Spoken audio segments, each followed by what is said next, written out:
नमस्कार दोस्तों, Jharkhand coaching classes के यूट्यूब चैनल में आप लोगों का स्वागत है। तो जैसा कि हम सभी जानते हैं, प्रतियोगिता परीक्षा के दृष्टिकोण से विज्ञान एक काफ़ी महत्वपूर्ण विषय के रूप में जाना जाता है और ये तय करता है कि फाइनल रिजल्ट में आपका नाम होगा कि नहीं। क्योंकि जेएसएससी का अगर आप एग्ज़ाम देखिए तो अधिकतर एग्ज़ाम में 20 प्रश्न जो होते हैं एक अलग सेक्शन में आपको विज्ञान से संबंधित प्रश्न पूछे जाते हैं। और भी अदर प्रतियोगिता परीक्षाएं उसमें भी विज्ञान का एक महत्वपूर्ण वेटेज होता है। तो विज्ञान विषय को समझना बहुत ज़रूरी है। कोई भी विषय को हम तब समझ सकते हैं जब उसे क्रमबद्ध तरीके से सीक्वेंस वाइज पढ़ें, और इसीलिए हम लोग इस सीरीज़ में प्रयास कर रहे हैं कि सीक्वेंस वाइज आपको वीडियो उपलब्ध करवाया जाए ताकि आप जो है विज्ञान को बहुत अच्छे तरीके से समझ पाएँ। और इस क्रम में हम लोग 6 अध्याय से संबंधित वीडियो अपलोड कर चुके हैं। ये जो है 7वां अध्याय आज का हम लोग का है, अम्ल, भस्म और लवण। इस एक वीडियो में ही हम लोग इस पूरे चैप्टर को एमसीक्यू पॉइंट ऑफ व्यू से समझने का प्रयास करेंगे, क्योंकि अल्टीमेटली आपको जो सॉल्व करना होगा प्रतियोगिता परीक्षा में वो एमसीक्यू सवाल ही सॉल्व करने पड़ेंगे। तो चलिए हम लोग यहाँ समझने का प्रयास करते हैं। अम्ल, भस्म और लवण प्रतियोगिता परीक्षा के दृष्टिकोण से एनसीईआरटी बेस्ड बनाया गया ये नोट्स है, और साथ ही साथ क्वेश्चन बैंक को भी ध्यान में रखा गया है ताकि किसी तरह का कोई भी क्वेश्चन आपका ना छूटे। तो चलिए शुरुआत करते हैं। तो आप लोगों को जैसे पिछले चैप्टर में बताया गया था पीरियोडिक टेबल, और पीरियोडिक टेबल में हम लोग जानते हैं 118 तत्व देखने को मिलते हैं। अब इस 118 तत्व में हम कुछ एग्जाम्पल लेते हैं, जैसे कि आप हाइड्रोजन ले सकते हैं, हम सोडियम ले सकते हैं, हम ऑक्सीजन ले सकते हैं, इसी तरह से आप क्लोरीन ले लीजिए। तो बहुत सारा चीज़ 118 तत्व है, आप कुछ भी ले सकते हैं, सल्फर ले सकते हैं। और इसकी सहायता से अगर इनको आपस में मिलाया जाए तो बहुत सारा पदार्थ का निर्माण हो सकता है। जैसे कि एक छोटा सा एग्जांपल लेते हैं, हाइड्रोजन और क्लोरीन को मिला देने से क्या बनता है, हाइड्रोक्लोरिक एसिड। इसी तरह से अगर सोडियम को ऑक्सीजन और हाइड्रोजन के साथ मिला दिया जाए तो क्या बनेगा, सोडियम हाइड्रोक्साइड, जो कि एक क्या है, क्षार है। तो देखिए यहाँ पे थोड़ा बहुत उम्मीद करके हम चल रहे हैं, अम्ल और क्षार के बारे में आपको बेसिक जानकारी होगा, नहीं होगा तो वीडियो लास्ट तक देखिए, सारा चीज़ आपको पता चल जाएगा। उसके बाद अगर हम यहाँ पे एक और कर देते हैं, सोडियम को अगर क्लोरीन के साथ यहाँ पे क्या कर देते हैं, मिला देते हैं, तो यहाँ पे आपका ये जो बनता है वो क्या बनता है, लवण बनता है। तो इस तरह से यहाँ पे आपका जो है आपका यहाँ सोडियम क्लोराइड आपका यहाँ पे बनते हुए हमको दिख रहा है। तो ये जो होता है वो लवण होता है। तो 3 प्रकार के पदार्थ हमको देखने को मिलते हैं, एक अम्ल बनता है, एक क्षार होता है और एक लवण होता है। सबका अपना एक एक विशेषता होता है, और इसीलिए इस विशेषता को समझने के लिए यहाँ पे इस चैप्टर में बताया गया है कि अम्ल का क्या विशेषता होगा, क्षार का क्या विशेषता होगा और लवण का क्या विशेषता होगा। आप लोगों को बस आइडिया रखना है, ये जितने भी पदार्थ बन रहे हैं वो 118 तत्वों के आपस में मिलने से ही बन रहे हैं। ये यौगिक बनाते हैं, और यौगिक और तत्वों में क्या अंतर है ये चीज़ हम लोग शुरुआती चैप्टर में ही देख चुके हैं। तो चलिए ये 3 कैटेगरी में हम लोग तीनों के बारे में समझेंगे, पहला एसिड के बारे में, फिर बेस के बारे में, फिर सॉल्ट के बारे में। तो थोड़ा सा इसका बेसिक आइडिया यह है कि ये जो एसिड वर्ड निकला है इंग्लिश का, वो किससे निकला हुआ है, तो एशियर से निकला हुआ है। ये खट्टा होता है। आपको थोड़ा बहुत आइडिया होगा कि हम लोग जो नींबू खाते हैं, नींबू क्या होता है, खट्टा होता है, और हम लोग जानते हैं नींबू जो होता है उसमें अम्ल होता है।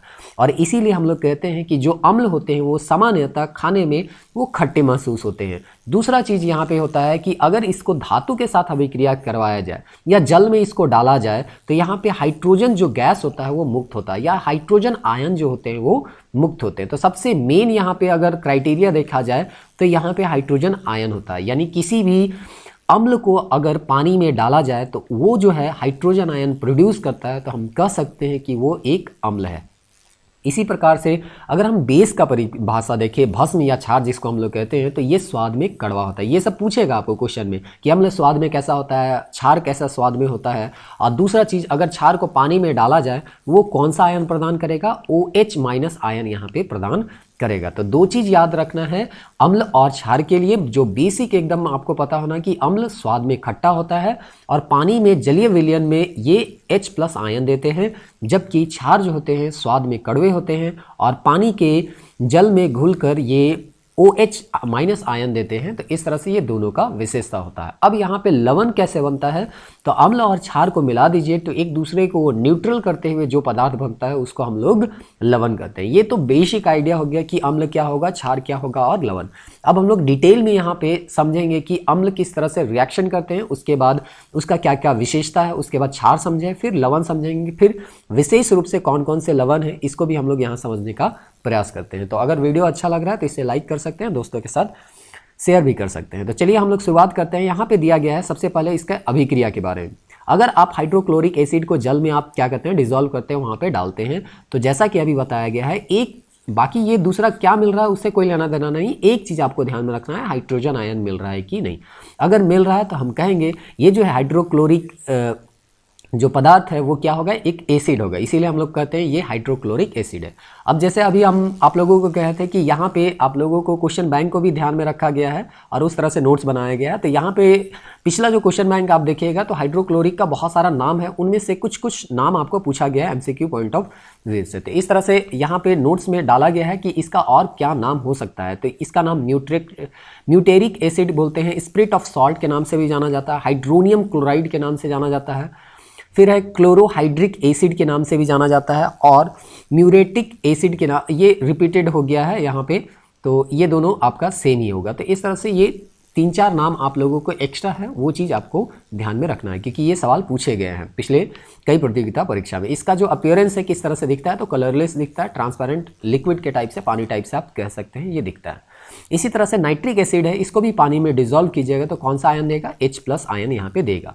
फिर वही चीज़ है, इसमें भी बहुत सारे नाम है, जिसमें से प्रतियोगिता परीक्षा में कुछ नाम आपको पूछे गए हैं। एक्वा फोरेट्स करके दिया है, स्पिरिट ऑफ नाइटर करके दिया है, फिर एक्वा फोरेट करके दिया है, हाइड्रोजन नाइट्रेट है, फिर एकिडियम नाइट्रिकम करके यहाँ पे दिया है। ये भी कैसा रहता है, कलरलेस रहता है। एक चीज़ इसके बारे में दिया गया है और ये सवाल में ही पूछा गया था कि नाइट्रिक एसिड को अगर त्वचा में डाला जाए तो हम लोग को हमारे शरीर में जो प्रोटीन है उस पर प्रभाव डालकर उसे पीले नाइट्रो यौगिक में बदल जाता है, जिसे जेंथोप्रोटीन के नाम से जानते हैं। आप लोग को पता होगा कि हम लोग का जो सेल होता है शरीर में वो प्रोटीन से और वसा से ही, लिपिड से मिलके ही बना होता है। तो हम मान के चलते हैं ये प्रोटीन जो है उसमें प्रभाव डालता है और उसमें पीले नाइट्रो यौगिक बनाता है, और वो जो बनता है वो क्या बनता है, जेंथोप्रोटीन बनता है। तो इस तरह से सवाल आपको पूछे गए हैं और इसीलिए आपको ये ध्यान में रखना है, क्योंकि क्वेश्चन बैंक जब हम लोग बनाएंगे, एक सीरीज हम लोग का क्वेश्चन बैंक का भी चल रहा है, तो उसमें जब बनाएंगे तो ये सब आपको क्वेश्चन पूछा जाएगा। अगला हम लोग सल्फ्यूरिक एसिड है, इसको भी अगर हम पानी में डिजोल्व करते हैं तो H+ आयन तो आपको मिलेगा ही मिलेगा। तो इस तरह से इसका भी कुछ नाम है, ऑयल ऑफ विट्रोल, ये भी आपको MCQ में पूछा गया है पिछले प्रतियोगिता परीक्षा में, तो इसको भी आप लोग ध्यान दीजिएगा। उसके बाद और भी आपको जितने भी एलिमेंट आपको यौगिक देखने को मिलेंगे, आप सबको अगर पानी में डिजोल्व करते हैं तो कहीं ना कहीं आपको हाइड्रोजन आयन मिलता है, और ये विशेषता है अम्ल का। इसी प्रकार से अगर हम क्षार का देखें तो कोई भी आप, जैसे सोडियम हाइड्रोक्साइड है, पोटेशियम हाइड्रोक्साइड है, अमोनियम हाइड्रोक्साइड है, तो इनको अगर आप पानी में डालते हैं तो आपको एक चीज़ जो मिलेगा हमेशा, वो क्या है, OH आयन आपको मिलेगा ही मिलेगा, और यही क्षार का सबसे खास विशेषता होता है। उसी प्रकार से अगर लवण आपको प्राप्त करना है तो कैसे प्राप्त कर सकते हैं, अम्ल को और क्षार को एक दूसरे से रिएक्ट करवा दीजिए, तो हमको एक जो प्रोडक्ट मिलेगा वो हमेशा लवण ही आपको यहाँ देखने को मिलता है। जैसे हाइड्रोक्लोरिक एसिड है, सोडियम हाइड्रोक्साइड, ये है अम्ल, ये है क्षार, अगर इसको हम रिएक्ट करवा देते हैं तो हमको जो मिलता है सोडियम क्लोराइड, वो लवण मिलता है, और इसके साथ क्या मिलते हैं, जल। तो आपको पूछा जाएगा जब अम्ल और क्षार यहाँ रिएक्ट करेंगे तो लवण के साथ क्या मिलता है, ये प्रश्न आपको पूछा जाएगा। क्या मिलता है, जल। अब देख लीजिए तीनों का तीनों रिएक्शन में आपको यहाँ पे जल देखने को मिल रहा है, चाहे यहाँ पे आपका सल्फ्यूरिक एसिड को सोडियम हाइड्रोक्साइड से के साथ भी करवाया गया है तो भी आपको क्या मिल रहा है, जल देखने को मिल रहा है लवण के साथ साथ। इसके साथ साथ अब सब चीज़ का तो आप टेस्ट करके नहीं बता सकते कि कौन अम्ल है कौन क्षार है, तो इसके लिए यहाँ पे अम्ल और क्षार को जांचने के लिए यहाँ पे कुछ सूचक होते हैं, इंडिकेटर होते हैं, और उसकी सहायता से हम लोग जांचते हैं कि कौन अम्लीय सॉल्यूशन है या अम्लीय पदार्थ है और कौन जो होता है वो क्षारीय पदार्थ है। तो सबसे पहला जो सूचक होता है वो लिटमस पेपर होता है, जो कि आप लोग स्कूल कॉलेज में कहीं पे भी देखे भी होंगे, छोटा सा पेपर टाइप से रहता है। अगर इसमें अम्ल आप डाल दीजिएगा तो लाल हो जाएगा, मेथाइल ऑरेंज में अगर डाल दीजिएगा तो भी लाल हो जाएगा, फेनोफ्थलीन जो हो जाएगा वो रंगहीन हो जाएगा, हल्दी यहाँ पे अगर रहेगा तो वो पीला पड़ जाता है अगर अम्ल डालने पर, चुकंदर रहता है तो लाल बैगनी पर्पल कलर का हो जाएगा, और लाल पत्ता गोभी में अगर अम्ल डालिएगा तो लाल बैगनी कलर का ये हो जाएगा। तो इस तरह से आपको बहुत सारे प्रश्न पूछे जाते हैं कि अगर मिथाइल ऑरेंज में अम्ल डाला जाए तो उसका कलर क्या होगा। तो इस तरह से इस चीज़ को आपको क्या करना है, ध्यान में रखना है। उसी तरह से अगर लिटमस में अगर क्षार डाला जाए तो क्या हो जाएगा, रंग नीला हो जाएगा, मिथाइल ऑरेंज में पीला हो जाएगा, फेनोफ्थलीन जो है गुलाबी हो जाएगा, हल्दी जो है लाल भूरा।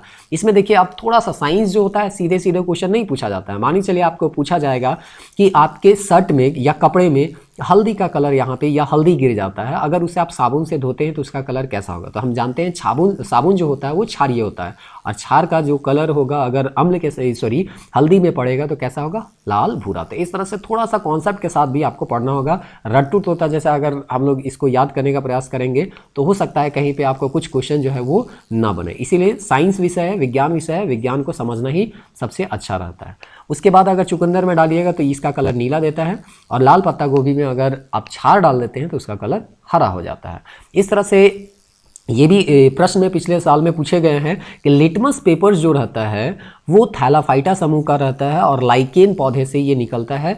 लिटमस विलियन जब न तो अम्लीय होता है ना ही क्षारीय, तो इसका कलर जो होता है वो बैंगनी होता है। तो आपको याद रखना है बैंगनी। अगर बायोलॉजी थोड़ा बहुत याद किए होंगे तो हम लोग पढ़ते हैं जो किंगडम होता है सबसे बड़ा होता है, जो जीवधारियों का वर्गीकरण करेंगे तो पादप जगत होते हैं, और इस तरह से पादप जगत में यहाँ पे थैलाफाइटा जो होता है वो पहला संघ होता है, और ये सबसे सूक्ष्म संघ होता है जो कि जिसमें शैवाल आते हैं, और यही जो होते हैं आपके कवक के साथ जो सहजीविता का संबंध अपनाते हैं, इसी को हम लोग लाइकेन कहते हैं। तो ये सब बायोलॉजी में हम लोग अगर पढ़ेंगे तो वहाँ पे देखने का प्रयास करेंगे। तो ये सारा चीज़ को भी आपको थोड़ा बहुत समझते चलना है, क्योंकि हर सब्जेक्ट को इंटरलिंक करके आप अगर देखते हैं तो कोई भी चीज़ आपको बहुत बेहतर से समझ में आता है।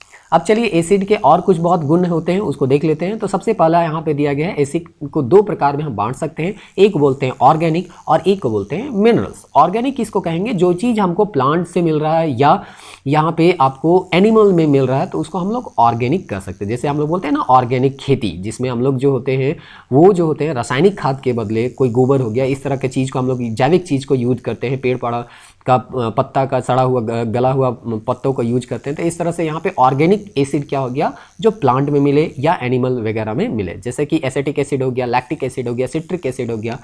तो इस तरह से ये आपका ऑर्गेनिक एसिड हो गया। मिनरल्स एसिड कहाँ पे मिलेगा? तो ये मिनरल्स से खनिज तत्वों से ये बनाए होंगे, जैसे कि आपका हाइड्रोक्लोरिक एसिड हो गया, सल्फ्यूरिक एसिड हो गया, नाइट्रिक एसिड हो गया। तो इस तरह का जो एसिड होता है ये स्ट्रॉन्ग एसिड होता है। आगे हम लोग अभी देखेंगे भी स्ट्रॉन्ग और वीक एसिड। तो अभी समझ लीजिए कि ऑर्गेनिक एसिड प्लांट और एनिमल मिलते हैं, और जबकि मिनरल एसिड जो है वो मिनरल्स के द्वारा बनाए जाते हैं।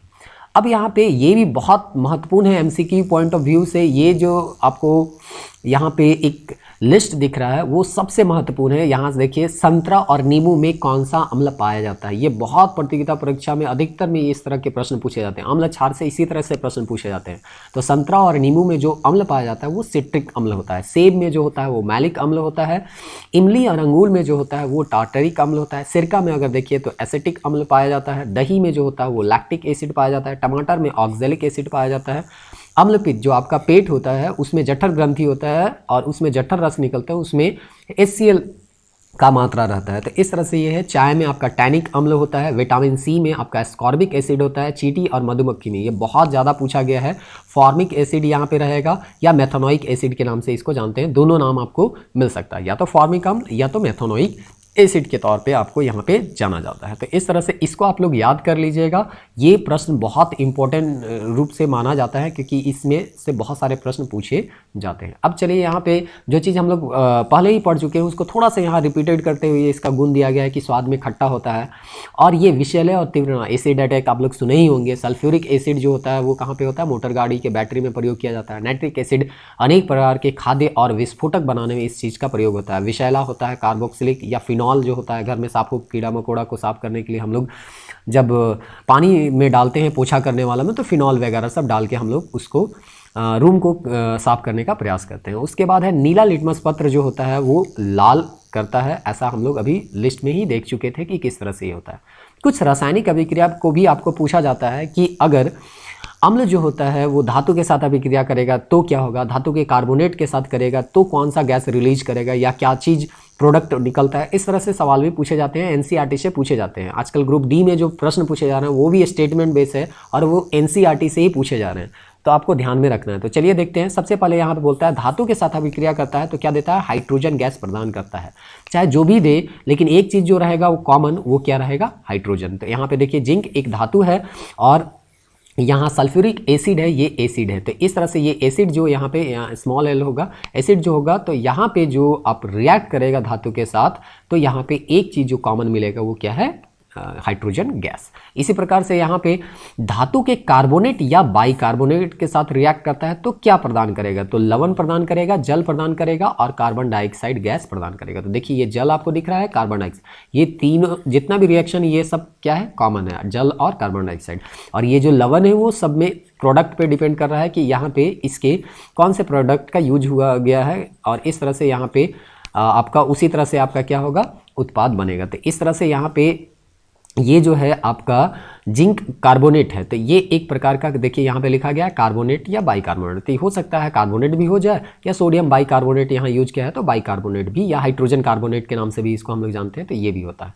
तो इस तरह से यहाँ पे ये जो है आपको बस इतना याद रखना है कि अम्ल यदि कार्बोनेट या बाइकार्बोनेट के साथ रिएक्ट करता है तो दो चीज़ जो होगा कॉमन होगा, वो दो चीज़ क्या है, जल और कार्बन डाइऑक्साइड गैस। चलिए उसके बाद आगे हम लोग देखते हैं धातु के ऑक्साइड के साथ, जैसे कि यहाँ पे कॉपर ऑक्साइड है, ये क्या है, कॉपर धातु है और ये ऑक्साइड है। तो धातु के ऑक्साइड के साथ अगर कोई अम्ल यहाँ पे जैसे सल्फ्यूरिक अम्ल क्या हो रहा है, रिएक्ट कर रहा है, तो हमको क्या मिलेगा, लवण। और लवण आपको पूछेगा नहीं, आपको जो पूछेगा वो यही जल पूछेगा। तो देखिए यहाँ पे जल बन रहा है। तो यहाँ पे शुरुआत में फिर से आप देख सकते हैं कि धातु के साथ अगर रिएक्ट करता है तो हाइड्रोजन गैस देता है, अगर कार्बोनेट और बाइकार्बोनेट धातु के साथ करता है तो हाइड्रोजन और कार्बन डाइऑक्साइड, जल और कार्बन डाइऑक्साइड देता है, और धातु के ऑक्साइड के साथ करता है तो ये जल देता है। तो इस तरह से इसको आपको याद करना है और ध्यान में रखना है, इस तरह के प्रश्न आपको देखने को मिल जाएंगे। अम्ल एवं क्षार से अभिक्रिया से लवण और जल का निर्माण होता है, ये हम लोग पहले ही पढ़ चुके हैं कि बेस और एसिड आपस में मिलेगा तो क्या बनता है, सॉल्ट, और साथ में जल बनता है। अब यहाँ पे थोड़ा सा आपको समझना है कि अम्ल जो होता है जलीय विलयन विद्युत के क्या होते हैं, सुचालक। रीजन क्या होता है, पॉजिटिव चार्ज होता है इस तरह से, और जहाँ पे भी आयन होंगे, पॉजिटिव चार्ज होंगे, तो वहाँ पे इलेक्ट्रॉन मौजूद होगा जो कि बहेगा, क्योंकि हम लोग जानते हैं पॉजिटिव चार्ज यानी इलेक्ट्रॉन डोनेट हो रहा है। तो इलेक्ट्रॉन अगर फ्री इलेक्ट्रॉन रहेगा तो वो इलेक्ट्रिसिटी को पास करेगा, क्योंकि हम लोग जानते हैं इलेक्ट्रॉन के प्रवाह के दर को ही विद्युत धारा कहा जाता है। इसीलिए इसके जलीय विलयन जो होंगे वो विद्युत के सुचालक कहलाएंगे। अब हम लोग देख लेते हैं एसिड जो होते हैं वो और दो प्रकार के इसको बांट सकते हैं, एक स्ट्रॉन्ग एसिड और एक वीक एसिड, कमजोर एसिड के तौर पे हम लोग इसको जान सकते हैं। तो किसको हम स्ट्रॉन्ग कहेंगे और किसको वीक कहेंगे, इसको थोड़ा सा है। देखिए अगर आप पानी में डालते हैं और वो पूरी तरह से आयोनाइज हो जाता है, कंप्लीटली आयोनाइज हो जाता है, तो हम उसको कहेंगे कि वो स्ट्रॉन्ग एसिड है। क्योंकि किसी को एसिड क्यों कहा जा रहा है, क्योंकि उसमें हाइड्रोजन आयन है, जितना मात्रा में हाइड्रोजन आयन होगा वो उतना ही ज़्यादा एसिडिक होगा। इसीलिए यहाँ पे कहा जा रहा है जो कंप्लीटली पूरी तरह से आयोनाइज हो जाएगा, पूरी तरह से टूट जाएगा हाइड्रोजन आयन में, तो वो क्या हो जाएगा, स्ट्रॉन्ग एसिड। लेकिन यहाँ अगर पार्शियली मतलब कुछ टूटता है कुछ नहीं टूटता है, तो इस तरह से रिवर्स अगर रिएक्शन अगर हो रहा है तो इस तरह से आपको हाइड्रोजन आयन का जो मात्रा होगा वो कम मिलेगा, और जिसमें हाइड्रोजन आयन का मात्रा कम होगा उसको हम कहेंगे ये वीक एसिड है। तो जो ऑर्गेनिक एसिड जनरली होते हैं वो वीक एसिड होते हैं, जो कि मिनरल एसिड अभी हम लोग देखे थे वो जो होगा वो स्ट्रॉन्ग एसिड होगा। जैसे हाइड्रोक्लोरिक एसिड जो हो गया ये स्ट्रॉन्ग एसिड हो जाएगा, इसका पीएच मान अभी हम लोग देखने हैं वो कम हो जाता है। तो इस तरह से यहाँ पे कुछ यूज दिया गया है। सल्फ्यूरिक एसिड का हम लोग कहाँ यूज करते हैं, तो फर्टिलाइजर में यूज करते हैं, पेंट यहाँ पे मैन्युफैक्चरिंग में यूज करते हैं, केमिकल हो गया, प्लास्टिक हो गया, सिंथेटिक फाइबर हो गया, डिटर्जेंट हो गया, एक्सप्लोसिव हो गया, विस्फोटक हो गया, कार बैटरी, ये सब में यूज किया जाता है।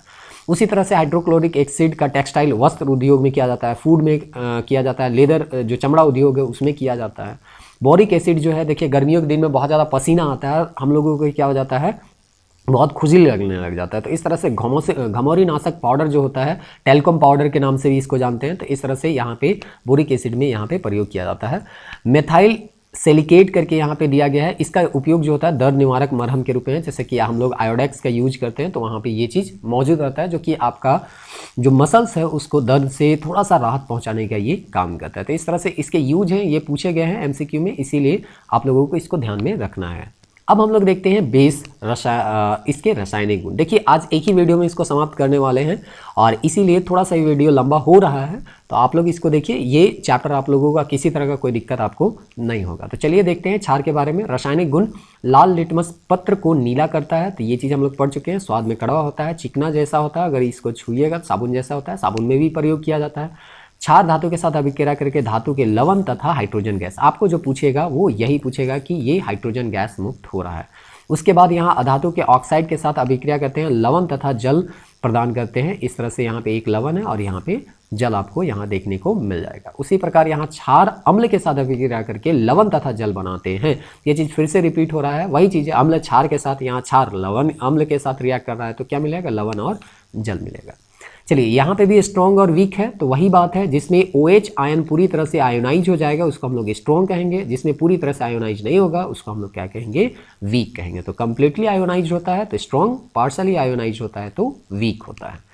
अब यहाँ बेस जो है क्षार का यूज का होता है, तो सोडियम हाइड्रोक्साइड का मैन्युफैक्चरिंग सोप, साबुन निर्माण में, इसीलिए हम बोले थे हल्दी अगर लग जाता है कपड़ा में और उसको साबुन से हम लोग धोते हैं। देखिए इसीलिए कहा जाता है कि आपको थोड़ा कॉन्सेप्ट लेके अगर एकदम रटने जैसा पढ़िएगा नहीं समझ में आएगा, तो आपको पता होना चाहिए कि साबुन में क्या होता है, क्षार होता है, और क्षार होता है, और हम यहाँ हल्दी जो है वो जो है उसमें अगर क्षार पड़ता है तो उसका कलर कैसा हो जाता है, तो थोड़ा लाल भूरा टाइप से हो जाता है। तो इसीलिए यहाँ पे बोला गया था कि साबुन डालने से कपड़ा जो है थोड़ा लाल भूरा टाइप से हो सकता है। कैल्शियम हाइड्रोक्साइड के बारे में दिया गया है, ये ब्लीचिंग पाउडर बनाने में इसका यूज किया जाता है। सोडियम कार्बोनेट का यूज जो होता है वॉशिंग सोडा बनाने में होता है, और इस तरह से जो कठोर जल है उसकी कठोरता को दूर करने में भी यूज किया जाता है, जो कि आगे अभी हम लोग देखने वाले हैं। सोडियम हाइड्रोजन कार्बोनेट, इसका यूज बेकिंग सोडा में, खाने में कोई भी चीज़ को फुलाना होता है, बेकरी में इसका हम लोग ज़्यादातर यूज करते हैं, कुकिंग फूड में ये खाना बनाने में यूज किया जाता है। फिर मैग्नीशियम हाइड्रोक्साइड, जिसको मिल्क ऑफ मैग्नीशिया के नाम से जाना जाता है, इसको पेट की अम्लीयता दूर करने में इसका हम लोग यूज करते हैं। जैसे कि हम लोग जानते हैं कि हम लोग के जठर ग्रंथि से जठर रस जो निकलता है उसका pH मान 1.6 के आसपास आपका रहता है, तो इतना ज़्यादा हाईली अगर एसिडिक है तो ये जो होता है, अगर हम खाना वगैरह नहीं खाते हैं तो हमारा पेट जो होता है ये एसिड जमा हो जाता है, और इस तरह से हम लोग कहते हैं कि पेट में अम्लीयता हो गया, एसिडिटी हो गया है, और इसी को दूर करने के लिए हम लोग ये क्षार का प्रयोग करते हैं। क्योंकि हम लोग जाने थे अम्ल और क्षार जब आपस में मिलता है तो एक दूसरे को उदासीन करता है और इस तरह से आपके लवण का निर्माण करता है, और इसीलिए यहाँ पे हम लोग जो है पेट में जब अम्लीय हो जाता है तो हम लोग क्षार डाल के उसको उदासीन करने का प्रयास करते हैं। अब यहाँ पे दिया गया है तनुकरण डाइल्यूशन। तनु मतलब क्या होता है, पतला। तो जब जल में अम्ल और क्षार मिलाने पर जो आयन H+ आयन या OH आयन मात्रा की सांद्रता जो होती है प्रति इकाई कम होती है। मान चलिए ये है HCl, इसमें इतना HCl भरा हुआ है, तो यहाँ पे H आयन मान चलिए, हम एक काउंटिंग सीखने के लिए बता रहे हैं कि जैसे यहाँ पे 50 ग्राम है या 50 ml है, कह सकते हैं, ग्राम नहीं है, 50 ml है, तो 50 ml में मान ही चलिए यहाँ पे हाइड्रोजन आयन की संख्या यहाँ पे 100 है। अगर यहाँ पे हम 50 ml और पानी डाल दें तो अब देखिए 100 ml में यहाँ पे आपका हाइड्रोजन जो हो जाएगा, क्योंकि हाइड्रोजन तो बढ़ेगा नहीं, जल में तो हाइड्रोजन इस तरह से हाइड्रोजन आयन यहाँ पे टूटने वाला है नहीं, तो ये नहीं बनेगा। तो इस तरह से यहाँ पे पहले 100 ml में 50 ml में 100 था, अब 100 ml में आपका 100 ही है। तो इस तरह से यहाँ पे प्रति इकाई जो सांद्रता होता है घट जाता है, और इसीलिए इसी को हम लोग कहते हैं तनुकरण। तनुकरण मतलब पतला। इसको सिंपली समझिए कि जैसे कि यहाँ पे 2 चम्मच का यहाँ पे चीनी डाला हुआ था और शरबत डाला हुआ था। अब मानिए चलिए इसको 2 गिलास बनाना है, तो ये क्या हो जाएगा, चीनी अगर नहीं डालिएगा तो इसका मीठापन कम हो जाता है, सांद्रता कम हो जाता है, बस वही बात है। पीएच स्केल, यहाँ पोटेंशियल ऑफ हाइड्रोजन स्केल के नाम से भी इसको जानते हैं। वो क्या करता है, पीएच का मान उसमें उपस्थित हाइड्रोजन आयन की सांद्रता का लघु गुणक का ऋणात्मक मान होता है। यानी यहाँ पे डिपेंड कर रहा है हाइड्रोजन आयन कितना होगा कितना नहीं होगा। इसको सिंपली आप याद कर लीजिएगा, पीएच इक्वल टू होता है माइनस लॉग H+ आयन, जो कि कैपिटल ब्रैकेट से आपका यहाँ पे क्लोज्ड है। और इस तरह से अगर यहाँ पे माइनस हम हटा देते हैं तो log equal to 1/H+ ion हो जाता है। अगर 1 से 6.99 तक अगर रहता है पीएच वैल्यू तो उसको हम बोलते हैं वो अम्ल है, 7 रहता है तो उदासीन होता है, और 7.1 से लेकर 14 तक जो होता है वो क्षारीय होता है। और इस तरह से एनसीईआरटी आप किताब देखिएगा तो देखिए यहाँ हाइड्रोजन का मात्रा जो है वो ज़्यादा है, तो जितना कम वैल्यू रहेगा पीएच मान वो उतना ही ज़्यादा अम्लीय होगा। तो अगर किसी का पीएच मान 6 है तो ये कम अम्लीय होगा, और किसी का पीएच मान 1 है तो ये अधिक अम्लीय होगा। लेकिन इसके अपोजिट अगर आप क्षार जाइएगा तो अगर मानिए चलिए 8 है तो ये कम क्षारीय होगा, और किसी का 14 है तो ये जो होगा वो अधिक क्षारीय होगा। यानी अगर क्षार में के संदर्भ में देखें तो बड़ा नंबर जो होता है वो क्षारीय को भी अधिक दिखाता है, और कम नंबर जो है, छोटा नंबर जो होता है क्षारीयता को कम दिखाता है। लेकिन इसके अपोजिट अम्ल में देखें तो छोटा नंबर जो होता है वो ज़्यादा क्षारीयता को दिखाता है, और बड़ा नंबर जो होता है वो कम क्षारीयता को दिखाता है। रीज़न यहाँ पे H+ आयन का है। देखिए यहाँ पे लास्ट आते आते H+ आयन बहुत कम मात्रा में हो गया, तो इसको आपको ध्यान में रखना है, और OH आयन का मात्रा जो है यहाँ पे ज़्यादा हो गया है। अब यहाँ पे पूछता है कभी कभी कि किसी भी चीज़ का दे देगा पदार्थ और पूछेगा उसका पीएच मान। तो थोड़ा बहुत आपको याद रखना है, जैसे नींबू का है, ये एक रेंज है, थोड़ा सा आगे पीछे भी हो सकता है, लेकिन मोटा मोटी इस रेंज में आपको देता है। तो इस तरह से नींबू का दिया गया है, अमृत का 1.8 दिया गया है, शराब का दिया है, इसी तरह सिरका है, टमाटर है 4.1, कॉफ़ी है 4.5 से 5, बियर है आपका 4 से 5, उसके बाद अम्ल वर्षा जो है 5.6 होता है, यूरिन है आपका 6 होता है, दूध का आपका 6.7 से लेके 6.9, कभी कभी पूछता है अम्लीय होता है या क्षारीय होता है। तो इस तरह से आपको ये चीज़ को ध्यान में रखना है। अब यहाँ पे हम लोग अगर इसका जल के बारे में देखें तो जल जो होता है वो हम लोग जानते हैं उदासीन होता है, मानव रक्त जो होता है वो क्षारीय होता है, समुद्री जल होता है वो भी आपका क्षारीय होता है 8.4 आता है, चूना जल जो होता है वो भी क्षारीय होता है 11 होता है, और हम लोग का जो मुंह में लार निकलता है वो भी जो होता है वो अम्लीय होता है, जो कि यहाँ छुटा हुआ था ऊपर, तो ये नीचे लिखा हुआ है 6.5 से लेके 7.5 का मतलब अम्लीय से क्षारीय होता है। जनरली अम्लीय ही होता है, जिसमें 3 तरह के एंजाइम भी आपको पाए जाते हैं। चलिए अब यहाँ पे हम लोग लवण के बारे में देख लेते हैं। अम्ल के बारे में देखिए, लवण के बारे में, क्षार के बारे में देखिए। अब लवण के बारे में थोड़ा बहुत यहाँ समझने का प्रयास करते हैं। अम्लों तथा क्षारों की अभिक्रिया से लवण तथा जल बनते हैं। ये चीज़ बार बार रिपीट हो रहा है, तो ये चीज़ हमको लगता है अभी तक आप लोगों को याद हो गया होगा। सामान्य लवण किसको कहेंगे? वैसे लवण जिसमें विस्थापन योग्य हाइड्रोजन और हाइड्रोक्सिल समूह नहीं होते, ना तो हाइड्रोजन समूह होगा और ना तो OH यानी हाइड्रोक्सिल समूह होगा, तो उसको हम लोग बोलेंगे सामान्य लवण। अम्लीय क्या होगा कि अगर कहीं पे H+ आयन अगर विस्थापनशील रहता है तो उसको हम लोग अम्लीय कहेंगे। वाष्णिक किसको कहेंगे? अगर OH- विस्थापन योग्य रहेगा तो उसको हम लोग कहेंगे वाष्णिक। तो इस तरह से यहाँ पे ये सारा देखिए, यहाँ OH- आयन दिख रहा है और यहाँ H+ आयन आपको देखने को मिल जाएगा। तो इस तरह से डबल सॉल्ट के बारे में दिया है, ये सीधे सीधे पूछता है, ये फॉर्मूला को याद कर लीजिएगा। कहीं कहीं पे कोई एग्जाम में ये पूछा गया है, पहले पूछा जाता था, हो सकता है अभी भी पूछा जाए। तो पोटास एलम फिटकिरी का ये फार्मूला है K2SO4 Al2 ब्रैकेट में SO4 फिर ब्रैकेट क्लोज 324H2O। उसी तरह क्रोम एलम है K2SO4 Cr2 SO4 का होल 3 24H2O। मोअर सोल्ट है FeSO4 NH4 का होल 2 SO4 उसके बाद 6H2O। तो इस तरह से डबल सॉल्ट है और इसका फार्मूला कभी कभी पूछा जाता है, तो ये ध्यान में आपको रखना है। साधारण नमक जो कि महत्वपूर्ण जो यहाँ लवण है उसको हम लोग थोड़ा सा देख लेते हैं। तो हम लोग जानते हैं भारत में 95% जो होता है जल के वाष्पीकरण से ही प्राप्त किया जाता है। और अगर रिएक्शन में अगर देखें कि नमक कैसे प्राप्त होता है तो सीधा सा है, यहाँ पे ये क्षार है, ये अम्ल है, यानी सोडियम हाइड्रोक्साइड और हाइड्रोक्लोरिक एसिड दोनों को रिएक्ट करवा दीजिएगा तो आपको सोडियम क्लोराइड मिल जाएगा और जल मिल जाएगा। और ये क्या है? एक लवण है, और इस तरह से हमको लवण मिल जाता है। सेना नमक जो होता है वो जमीन खोद कर खदानों से प्राप्त किया जाता है, लिखता है। कास्टिक सोडा जिसे सोडियम हाइड्रोक्साइड के नाम से हम जानते हैं, देखिए पूछा जाता है सोडियम हाइड्रोक्साइड को और किस नाम से जाना है? Caustic soda. तो ये सब भी आपको ध्यान में रखना है। सोडियम क्लोराइड के जलीय विलयन से विद्युत प्रवाहित करने पर यह वियोजित मतलब टूटकर सोडियम हाइड्रोक्साइड उत्पन्न करता है। तो सोडियम क्लोराइड जो नमक है उसके जलीय विलयन यानी नमक को आप किस में डाल दीजिए? पानी में डाल दीजिए। इस तरह से पानी में घोल दीजिए और इसमें विद्युत धारा प्रवाहित कर दीजिए, तो इससे टूट के जो आपको मिलेगा वो क्या मिलेगा? Sodium hydroxide. इस प्रक्रिया को क्या नाम दिया गया है? क्लोरो क्षार प्रक्रिया। और इस चीज़ को आपको याद रखना है, जैसे यहाँ नमक दिख रहा है, यहाँ हाइड्रोजन जल दिख रहा है और यहाँ पे विद्युत धारा प्रवाहित किया जाएगा तो आपको हाइड्रोजन गैस, क्लोरीन और सोडियम हाइड्रोक्साइड मिलता है। तो इस तरह से क्लोरो क्षार प्रक्रिया के नाम से इसको जानते हैं। और यहाँ पे जो उत्पाद मिलता है वो तीनों का यूज है। जानते हैं हाइड्रोजन एक ज्वलनशील गैस है, क्लोरीन एक जहरीला गैस है जिसका हम लोग कर सकते हैं यूज, जो हम लोग करते हैं ब्लीचिंग पाउडर में करते हैं ताकि जीवाणु नष्ट हो जाए। और सोडियम हाइड्रोक्साइड का तो बहुत सारा यूज है ही है। यहाँ पे देखिए धातुओं से ग्रीज हटाने के लिए, साबुन तथा अपमार्जक कागज बनाने के लिए, कृत्रिम फाइबर बनाने, ये सब NCERT में दिया हुआ है। इसलिए कहा जाता है NCERT जो है बेसिक चीज़ है, वहाँ पे अगर आप ध्यान दीजिएगा तो बहुत बेहतर क्वेश्चन, अधिक से अधिक क्वेश्चन आप बना के आ सकते हैं। यहाँ पे दिया है सोडियम हाइड्रोक्साइड का यूज कहाँ किया जाता है? डिटर्जेंट में, कागज बनाने में। क्लोरीन गैस का यूज हम लोग कीटनाशक में कर सकते हैं और विरंजक चूर्ण बनाने में हम लोग करते हैं, यानी कि ब्लीचिंग पाउडर में यूज करते हैं। ब्लीचिंग पाउडर के बारे में दिया गया है शुष्क बुझा हुआ चूना जो कि कैल्शियम हाइड्रोक्साइड है, क्लोरीन गैस प्रवाहित कर दिया जाता है तो हमको कैल्शियम ऑक्सीक्लोराइड यानी कि ब्लीचिंग पाउडर देखने को मिलता है। ये फार्मूला भी आपको याद करना है, क्योंकि फार्मूला पूछता है ब्लीचिंग पाउडर का फार्मूला क्या है।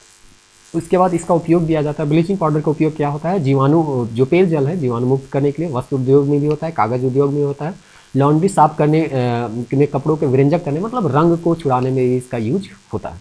खाने का सोडा, नाम से ही पता चल रहा है खाने का सोडा, जिसको बेकिंग सोडा के नाम से जानते हैं। अमोनिया सोडा विधि, आपको बस यही नाम याद रखना है कि बेकिंग सोडा किस विधि से प्राप्त किया जाता है। तो अमोनिया सोडा विधि या साल्वेज विधि विधि के नाम से हम लोग इसको जानते हैं। तो इस तरह से यहाँ सोडियम क्लोराइड रहता है, जल रहता है, कार्बन डाइऑक्साइड, अमोनिया रहता है, और इस तरह से अमोनियम क्लोराइड के साथ सोडियम हाइड्रोजन कार्बोनेट के नाम से भी एक हमको पदार्थ मिलता है जिसको हम लोग बेकिंग सोडा के नाम से जानते हैं। इसका जलीय विलयन जो होता है वो क्षारीय होता है, और इसीलिए हम लोग कभी कभी देखते हैं पेट का अम्लीयता दूर करने के लिए हम लोग क्या करते हैं, बेकिंग सोडा या खाने का सोडा को भी खा लेते हैं, तो थोड़ा सा हम लोग का अम्लीयतापन खत्म हो जाता है। क्यों? क्योंकि पेट में जो है वो अम्ल है और ये जो है क्या है, क्षार, और अम्ल और क्षार दोनों मिलते हैं तो क्या होता है, उदासीन होता है, और इसलिए हम लोग इसका खाने में प्रयोग कर सकते हैं।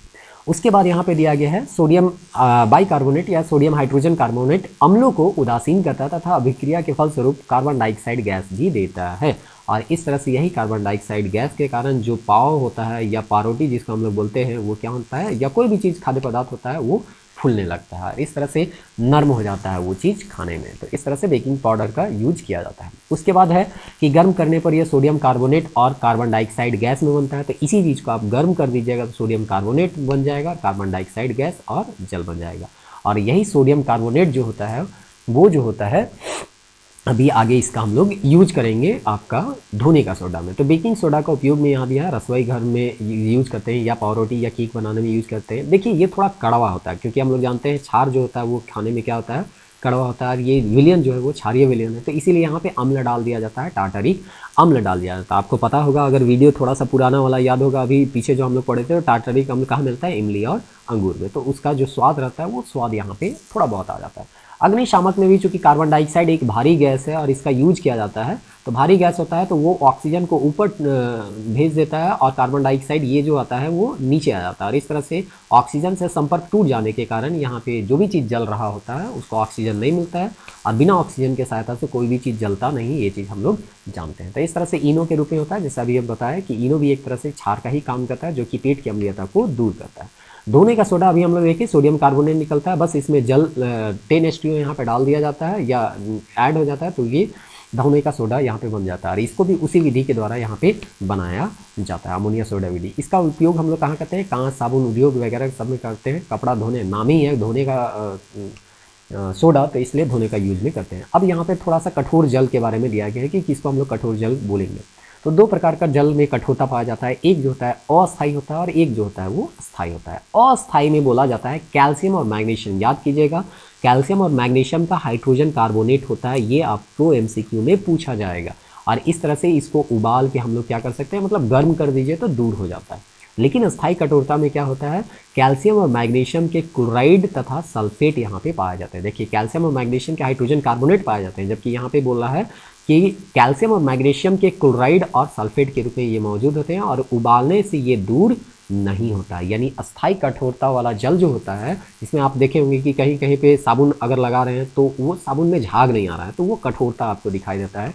तो इस तरह से आप उसको उबाल के भी उसका कठोरता को दूर नहीं कर सकते, क्योंकि एक लेयर बन जाता है जैसे कैल्शियम कार्बोनेट का। यहाँ पे देखिए दो चीज़ आपको मिल जाएगा, यहाँ पे पानी में आप देख रहे होंगे मैग्नीशियम और कैल्शियम आयन मिल जाता है। ये कैल्शियम आयन मैग्नीशियम आयन जो होता है, देखिए कैल्शियम मैग्नीशियम आयन जो होता है ये सोडियम कार्बोनेट जो होता है, तो ये CO3 और CO3 से ये रिएक्ट करके कैल्शियम कार्बोनेट मैग्नीशियम कार्बोनेट निर्माण कर देता है, और ये चिपचिपा पदार्थ हो जाता है जो कि कपड़े के छेद में यहाँ पे आ जाते हैं, और इस तरह से झाग उत्पन्न करने से ये रोकते हैं। तो इस तरह से ये चीज़ आपको पूछा जाएगा कि खारापन दूर करने के लिए हम लोग किसका प्रयोग करते हैं, तो धोने का सोडा का प्रयोग हम लोग करते हैं।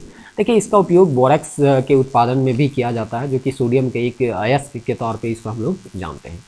चलिए एक लास्ट टॉपिक है पेरिस ऑफ प्लास्टर। जैसे हाथ क्रैक कर जाता है तो हम लोग जो हाथ में पट्टी बनाते हैं उसमें जो होता है वो पेरिस ऑफ प्लास्टर होता है, या मूर्ति आप देखेंगे वो भी पेरिस ऑफ प्लास्टर होता है। सबसे पहले तो आपको पूछा जाएगा इसका chemical formula, calcium sulphate hemihydrate के तौर पे इसको जानते हैं, तो ये बनता है। दूसरा पूछा जाएगा ये किससे बना है, तो जिप्सम से बनता है। इसमें बस अंतर यहाँ है कि यहाँ आधे अणु जल है और यहाँ पूरा 2 अणु जल है। तो इस तरह से इसी को हम लोग 100 डिग्री सेल्सियस यहाँ तापमान देते हैं, तो यहाँ पे जो हमको यहाँ पे मिलता है कैल्शियम के साथ यहाँ पे आपका यहाँ पे देखिए 2 कैल्शियम सल्फेट में आपका H1 जो है जल का अणु मिल रहा है, और यहाँ पे इसीलिए 1 कैल्शियम सल्फेट के अणु में कितना हो जाएगा, आधा जल हो जाएगा। इस तरह से यहाँ पे आपका कैल्शियम सल्फेट हेमीहाइड्रेट के तौर पे इसको हम लोग जानते हैं, और यही आपका पेरिस ऑफ प्लास्टर का केमिकल नीम है। तो इस तरह से, या एक तरह से कहें स्ट्रक्चर इस तरह से है। इसका उपयोग कहाँ कहाँ किया जाता है? मूर्ति बनाने में, चिकित्सा में, हाथ की टूटी हुई हड्डियों को जोड़ने में। जोड़ने क्या, एक जगह से, मतलब हड्डी तो अपने से जुड़ रहा है, उसको एक जगह स्थायी रूप में करने के लिए हम लोग इसका प्रयोग करते हैं।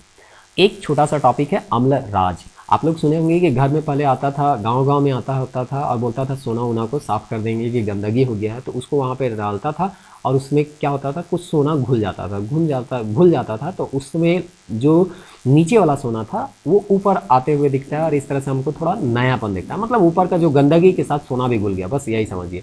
तो यहाँ पे अम्लराज जो आपको पूछा जाएगा कि हाइड्रोक्लोरिक एसिड और यहाँ पे नाइट्रिक एसिड का क्या रेशियो है। तो यहाँ पे आपको देखने को मिल रहा होगा, हाइड्रोक्लोरिक एसिड जो होता है वो 3 अणु होता है और नाइट्रिक एसिड जो होता है वो 1 अणु होता है। तो बस यही याद रखना है, 3:1 है। बस ये चेंज आप देख लीजिएगा कि पहले वो नाइट्रिक बोला है या हाइड्रोक्लोरिक एसिड, और नहीं तो गड़बड़ हो जाएगा। 3:1 आप याद करके जाइएगा और वो बोलेगा नाइट्रिक एसिड। तो अगर नाइट्रिक एसिड बोल रहा है तो ये 1 याद रखना है, और HCl बोल रहा है तो 3। तो इस तरह से अगर नाइट्रिक एसिड पहले बोला है तो हो जाएगा आपका 3:1। लेकिन यहाँ पे अगर हाइड्रोक्लोरिक और नाइट्रिक एसिड बोला है तो इसका अनुपात हो जाएगा, सॉरी यहाँ पे हो जाएगा 1:3, है ना। तो हाइड्रोक्लोरिक और नाइट्रिक बोलेगा तो 3:1, और नाइट्रिक और हाइड्रोक्लोरिक बोलेगा तो 1:3। तो इस तरह से सोना और प्लैटिनम को गलाने में ये क्या रहता है, समर्थ रहता है। कभी पूछा जाएगा अम्लीय वर्षा, तो हम लोग देख चुके हैं लिस्ट में, ये कितना होता है 5.6। तो कब हम लोग किसी को अम्लीय वर्षा कहेंगे, ये चीज़ अगर कभी पूछेगा तो ये हो जाएगा आपका 5.6। तो इस तरह से हम लोग का 7 चैप्टर जो है आज पूरी तरह से कंप्लीट हो गया। अगर आप यहाँ तक वीडियो देख रहे हैं तो उम्मीद करते हैं आपको अच्छा लग रहा होगा, और अच्छा लग रहा होगा तो, और अभी तक सब्सक्राइब नहीं किए हैं तो कृपया इसे सब्सक्राइब कर लीजिए, और भी इससे रिलेटेड वीडियो जो है आप लोगों को मिल जाएंगे। तो बने रहिए झारखंड कोचिंग क्लासेस के यूट्यूब चैनल में। धन्यवाद। जय हिंद, जय भारत।